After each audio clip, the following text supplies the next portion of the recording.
Without knowing it, we practice many of the first LEGO League core values every day, in the classroom, at home, and in sports arenas. After learning about the 6 FLL core values, our coaches set up some activities to put them in practice. The first team activity we did was Truth and Lies, where we learned more about each other. We held team discussions about life and legacy of Ruth Bader Ginsburg and Dr. Woody Flowers as an example of impact. Our coaches asked each of us to choose a woman with a STEM career and write a bit about them. Our STEM superheroes were Katherine Johnson, Ada Lovelace, Lydia Carvacki, and Rosalind Franklin. We also did an activity called Guess What, where each of us had to guess an image by our teammates saying just one word each. Our biggest core values activity was held on November 20th. Lydia and I volunteered alongside 3 of our FRC team members at a Girl Scouts meeting for Troop 46768. Our club was running a free workshop for the girls to earn their paddle boat design challenge badges. During the event, we worked alongside the high school students and the Girl Scouts to help them design and build their paddle boats. We even got to test them in a kiddie pool. I enjoyed this community outreach event because we got to help the girls explore their STEM interests in a safe and non-judgmental environment. My favorite part was getting to meet the girls because they were all really cool and fun to talk to. We practice core values like teamwork and fun when we work together, but we have a room to grow. Our coaches plan to add time for core values activities at each FLL meeting beginning next season. The first LEGO League Innovation Project is a new challenge for us as a rookie team.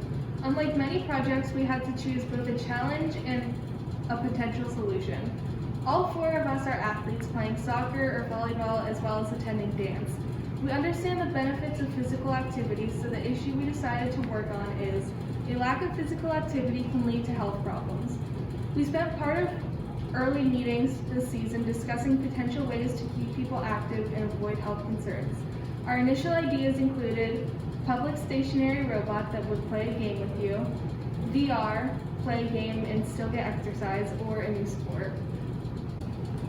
After reviewing these ideas, our team members settled on a smart treadmill, which would help motivate its users to exercise more frequently.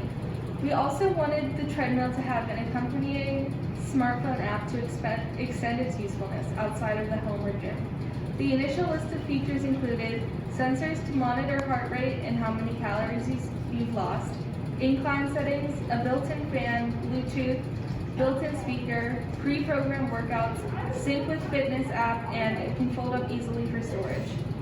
The app would be able to offer even more to treadmill owners, including calendar and alarm integration, smartwatch integration for steps/heart rate monitoring, workout notebook, food database integration with barcode scanner. We did market research to find out if anything like this already existed and found 3 similar machines.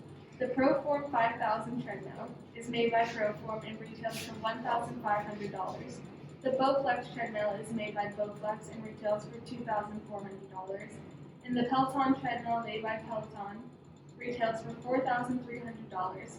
Based on these, we chose a price point of $2,700 for the Smart Track.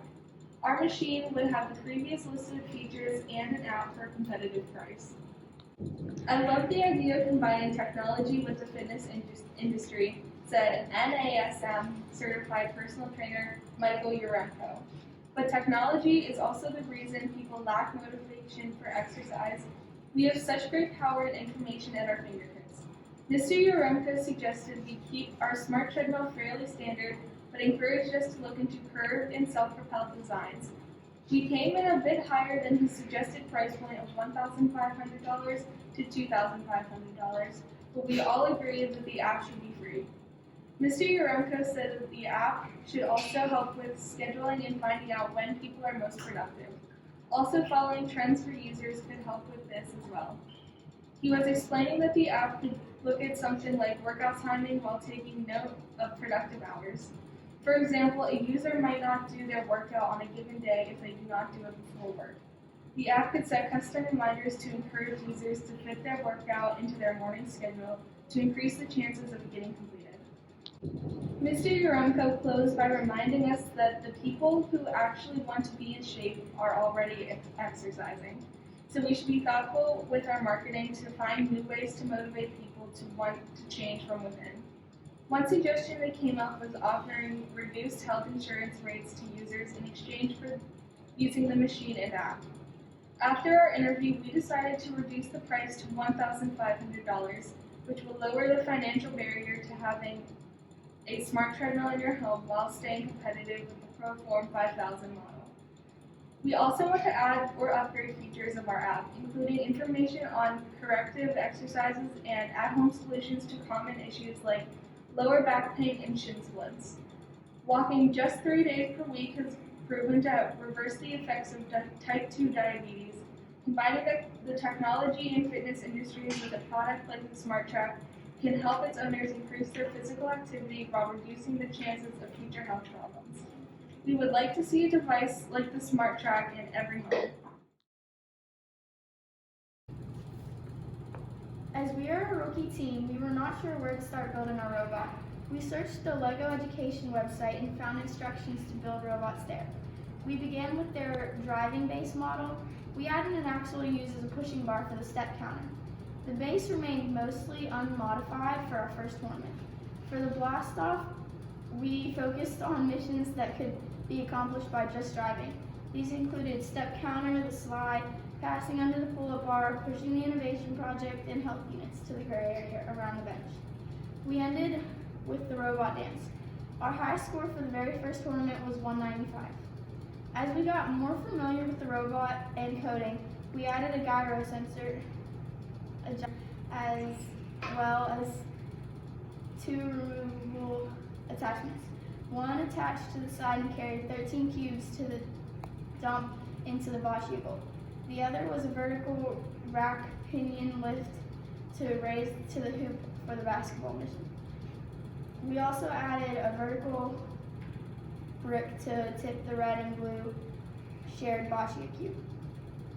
We were not able to practice changing attachments until the day of our second event due to our school being shut down for COVID-19 precautions. We were also unable to test most of our new basketball and bocce code until tournament day as well. Though our second tournament was a bit of a mess, we were able to meet our prior high score of 195. After the mid-stage meritocracy event, the robot field was dropped off at my house. Since we could do more missions, we had to write the code in the rush. I used the time between the second and third tournaments to do a lot of testing and make improvements to the code. One of the larger challenges was taking into account how fast we could move the robot while still making sure the gyro sensor could still keep the robot driving relatively straight. We also decided not to pack all the missions into 1 or 2 larger pieces of code. Instead, we split the missions into 4 to 5 modules. This way, one mistake early in the code would not ruin everything after that and cause us to unnecessarily lose precision tokens. As another precaution, we only attempted missions that were closer to home, skipping those beyond the pull-up bar.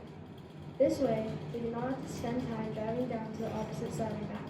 Traveling down to the opposite side risks getting us stuck down there and therefore losing precision tokens while not completing the missions. The new mission programming and the order that we ran them in allowed us to make just 2 attachment changes, which we practiced to get faster and more efficient.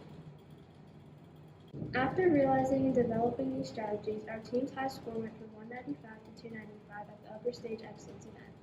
This was also from having more experience and learning more since we did not know how to do missions with these robots before.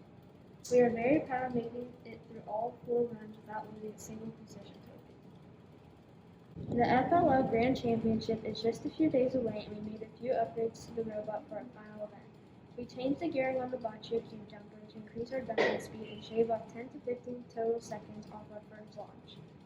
We will use that time to add another mission. We also rebuilt our lift after reviewing some other team designs for inspiration. It can now score the upper height on the basketball mission. In all, we learned a lot about the engineering process from design to testing to iteration. We are excited to see the results of all of our coding and building experience on the field for the championship.